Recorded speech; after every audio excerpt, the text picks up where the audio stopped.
আজি আমি হাঁহৰ মাংস, বাঁহগাজ আৰু লগতে এই আলু আৰু পিঁয়াজ কাটি লৈছোঁ। আজি বনাম ধুনীয়াকৈ। হাঁহৰ মাংস আৰু বাঁহগাজে আপোনালোকে খাই পাইছেনে নাই জনাবচোন, আৰু খাবলৈ কেনেকুৱা লাগে সেইটো জনাব দেই। কিন্তু আজি মই ৰান্ধিম মানে, চাব। এই চাওক, বাঁহৰ গাজ কাটিছোঁ, দেখিছে নহয়। আজি একদম দাঁতত পেলাই পেলাই খাম আমি দুজনে, মই আৰু মোৰ ৱাইফে আছে, আৰু বেলেগ নাই। বাঁহগাজখিনি এনেকৈও কাটিব পাৰে, বা আপুনি গোল গোলকৈও কাটি ল'ব পাৰে দেই। তাৰপিছত এনেকৈ জুইত গেছত আমি এই বাঁহগাজখিনি মানে সৰুকৈ কাটি কেনে বইল কৰি ল'ম। বইল কৰি এইটো কাৰণে লোৱা হয়, কিছুমান বাঁহগাজ মানে বহুত তিতা লাগে খাবৰ কাৰণে। এই বইল কৰি ল'লে বস্তুটো তিতা নালাগে।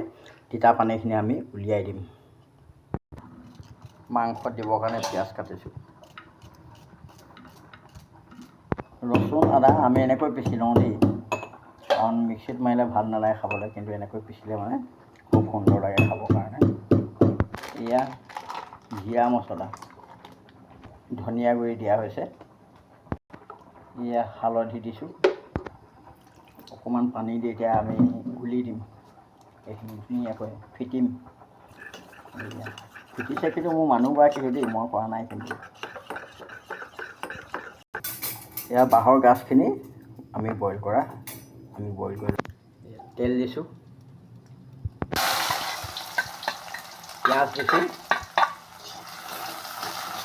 তেল আৰু পিঁয়াজখিনি ভাজি লৈছোঁ। তেজপাত দি দিছে মানুহগৰাকীয়ে, খাবলৈ তেজপাত দিলে বোলে বহুত সোৱাদ হয়। মছলাখিনি এতিয়া ঢালি দিয়া আছে। এতিয়া খুব লৰাব, একদম মানে বিউটিফুল গোন্ধ ওলাব, বহুত ধুনীয়া গোন্ধ। একদম চেণ্টটো বহুত মজা ওলাইছে দেই। এতিয়া হাঁহৰ মাংসখিনি পিঁয়াজত আৰু তেলত মিলাই দিছোঁ। হাঁহৰ মাংসখিনি খাবলৈ সোৱাদ হ'বলৈ ইয়াত মাংসখিনি ফেট ফেটকৈ ফুটিব লাগিব, তেতিয়াহে মাংসখিনি সিজা হয়। কিন্তু নুফুটিলে এনেই কোনোবাই পানী ঢালি দিলে কিন্তু সোৱাদ নালাগে। মাংসখিনি সদায় ফুটিবলৈ দিব লাগে। এতিয়া ৰচুন আৰু আদা দিছোঁ।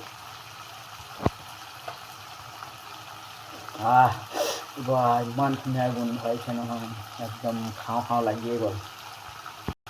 এতিয়া নিমখ দিয়া হৈছে, ফুটিছে নহয়, শুনিছে আপোনালোকে। এতিয়া বাঁহগাজ দিছোঁ। আপোনালোকে সকলোৱে জানে হাঁহে বাঁহে খাবলৈ বহুত ভাল, একদম মিলি পৰে। লাহেকৈ আলু দি দিছোঁ। আমি আলু বৰ বেছি নাখাওঁ কাৰণে আলু কমকৈ দিছোঁ। এতিয়া লাহেকৈ ঢাকোন মাৰি দিছোঁ, আৰু অলপ সিজাৰ পিছত পানী দি দিম। ভাজি ভাজি এতিয়া ৰঙা হৈছে দেখিছে। এতিয়া লাহেকৈ অকণমান পানী দিম।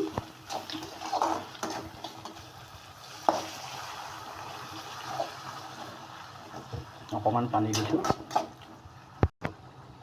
এতিয়া ঢাকোন মাৰিলোঁ, আধা ঘণ্টামান সিজিব দিম, আৰু আকৌ লাহেকৈ উলিয়াই আৰু ভাতৰ লগত খাম আৰু। এয়া মাংস নেমু জলকীয়াই লৈছোঁ খাবৰ কাৰণে আমি দুজনে।